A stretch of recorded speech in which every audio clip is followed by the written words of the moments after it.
don't know if this is gonna work.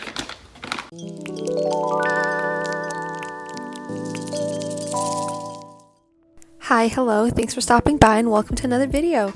So today we're going to be making almond flour cookies, which are inspired by a Danish dessert called kransekage. So you're going to start off with adding to a blender 1 cup of sliced almonds. You could also use slivered almonds, whatever almonds you have on hand. I used a mix of both as that's what I had on hand. And try not to spill it all over the counter.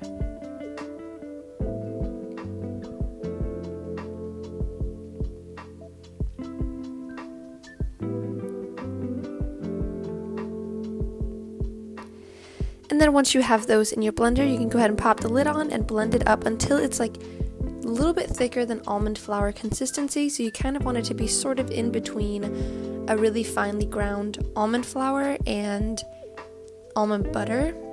You'll kind of see what I mean, how it kind of comes out. It's all in one clump, but it's not like just completely runny, smooth like almond butter yet. To that mixture, you're then going to add your aquafaba, which is just a liquid from a can of chickpeas, and this is sort of replacing the egg white that would traditionally be used in kransekage to give it the hold and the sort of crispiness on the outside. And then also your maple syrup. If these are not very sweet, full disclaimer, so if you want them to be more sweet, you can totally add more maple syrup, but then I would also suggest adding some more rice flour, which is what we're going to be adding next, or you can just add some powdered sugar to sweeten it up as well, like do a little bit more maple syrup and a little bit more powdered sugar. Totally up to you. I'll put the recipe notes in the description box, but yeah, just keep that in mind. They're not very sweet as they are right now.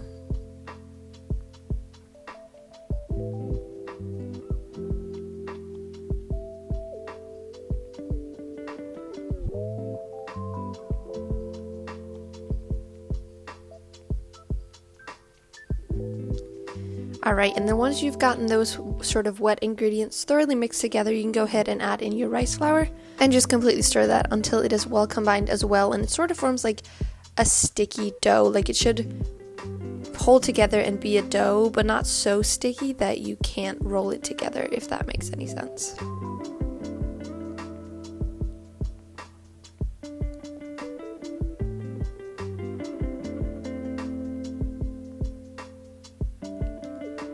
And then onto a silicone-lined baking sheet. You can also just use like parchment paper, whatever you'd like. I just really like the silicone mats. You're going to take about a heaped tablespoon-ish size of the batter and try your best to get it onto the thing without it sticking all over your hands. I recommend wetting your hands with a little bit of water before you roll them. This helps so much with the dough not sticking to your hands and just make them a lot easier to work with and roll out. And it makes it easier to form nicely shaped little balls as well. Now you could totally actually shape these into any shape you would like. More of like a triangular / rectangular shape could also be good. That'd be more sort of traditional as well, so if you wanted to go that route, go for it. You can make them whatever shape you'd like.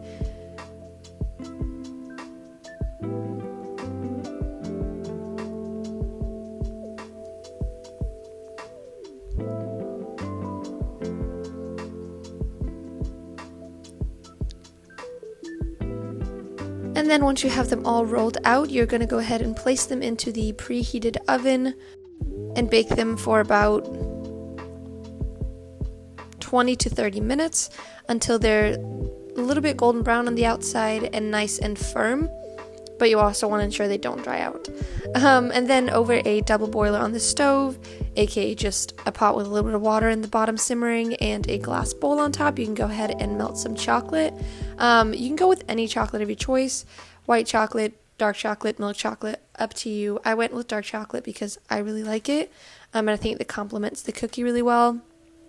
But also royal icing would be really good here. I just did not feel like making any, but that's also pretty traditional. It's usually royal icing that's drizzled over the top. So if you wanted to go ahead and make that, go for it. That would also add a little bit more sweetness to them.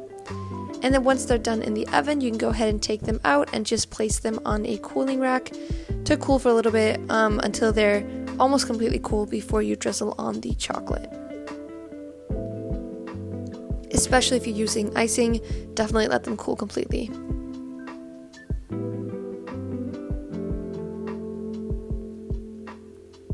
And I just used a spatula and sort of, as you can see, took some of the chocolate and just like rustically, if you will, drizzled it over the top. You can totally use a piping bag. If you have that, that would probably be both neater and easier. But I found that this actually worked pretty well, and I just placed another silicone baking mat, or the same one that I used earlier, under the cooling rack, so that way cleanup was super easy.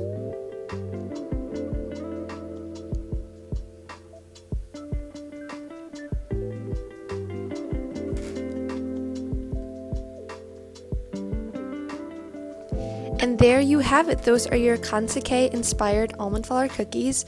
These are honestly so good. I absolutely love kransekage. It's usually eaten on New Year's, celebrations like that, and it's just like crispy on the outside, but sort of soft and chewy on the inside because of the almonds. And again, these ones are not that sweet, so you could totally add more sweetness if you want, but I really like that about them. And I'll show you guys the texture shot. As you can see, it's like light and fluffy, but it still has that sort of soft chewiness. So yeah, I hope you guys enjoyed. Thank you so much for watching. If you liked it, don't forget to give it a thumbs up and subscribe, and I will see you next time.